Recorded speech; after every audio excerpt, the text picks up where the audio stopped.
Brock Purdy, in his last 10 games, this is interesting. So going back to the Ravens game, we've talked about this for a couple of weeks. That was like the first welcome to the NFL moment for Brock Purdy. Happens to everyone. 4 picks in that game. Since that game, he's 5-5 as a starting quarterback. Wins aren't a quarterback stat, but I think it's interesting. 5-5, 11 touchdowns, 11 turnovers, 9 interceptions. Now we've watched the games. He's played really well. He's made a lot of plays, but that's not what Brock Purdy was putting up for a solid year beforehand. So when you look at those numbers, how do you explain it? What is happening right now? Are defenses catching up to him? Are they catching up to Kyle? Are they catching up to the way Kyle's using him? Or is this a fluke? Well, listen to what the players say. You've heard Brock say a couple times now, man, the other team that we're playing really took away what we wanted to do. So he's basically telling you that other teams are reading our mail. Other teams know what we're going to do. He might as well have said we're predictable, because that's the same thing as saying other teams know what we're going to do means we're predictable. Yeah, when Jimmy wanted to say that, he just said your plays freaking suck, man. But Brock's more diplomatic. Josh Dubow had this stat, Grant. I don't know if you caught this one. Brock Purdy went down 1 to 8 points in the fourth quarter in the regular season, is 10 for 26 for 149 yards with no touchdowns, 4 picks, 18.4 passer rating with 1 comeback and 6 chances. Wow. So, yeah. Dubow had that on Sunday. That's stunning. That is what do stunning. You make of that? That he can't do it by himself. That he can't do it. He's a really good quarterback, but he can't do it all by himself. And at times on this team, he's starting to be asked to do it by himself. He's got a line that's not protecting for him. He's got receivers that aren't really separating. You lost Christian, who was just a great player. You have a terrific back in Mason, but then all of a sudden, out of nowhere, here's Garendo. And out of nowhere, we're not using Mason anymore. Mason's awesome. He's running. He's 6 yards a carry. You know what?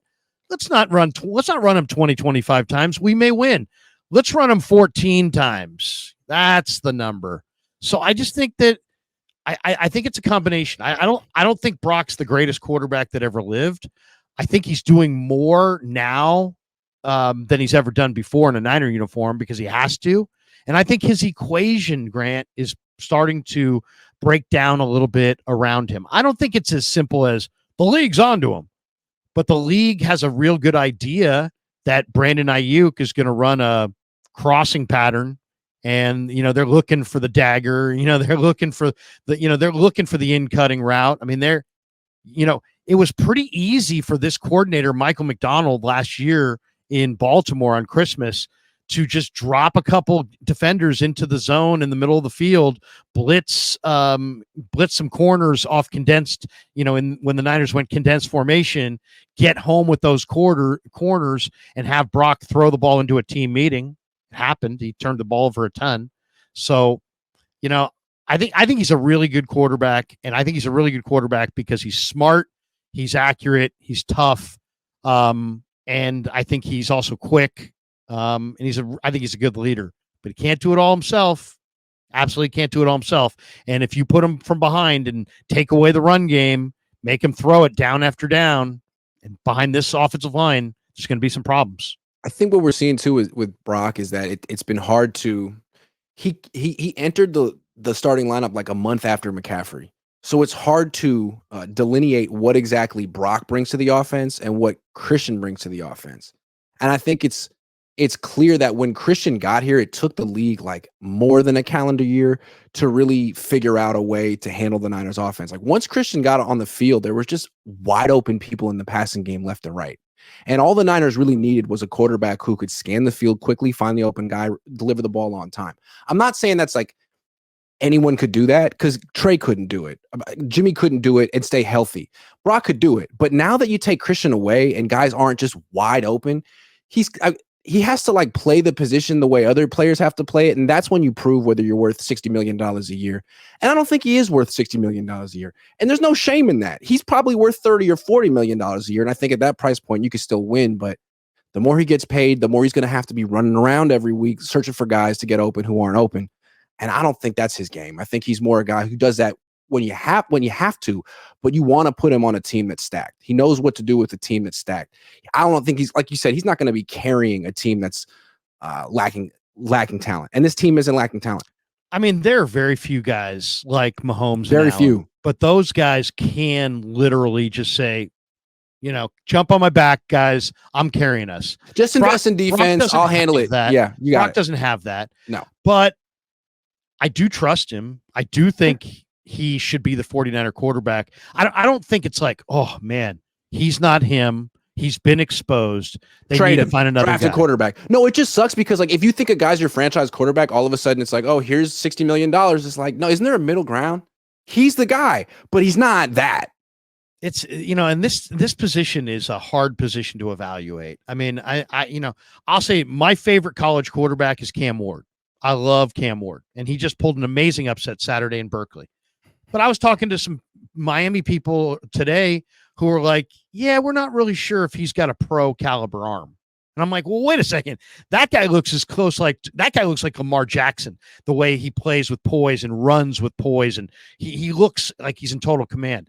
So, all these quarterbacks have to be evaluated over time. You can't evaluate them in a day or a month. It takes more time, but I think Brock's a hell of a quarterback, but as he gets paid 50 or 60 and the rest of the talent goes down, are the Niners still a Super Bowl contender?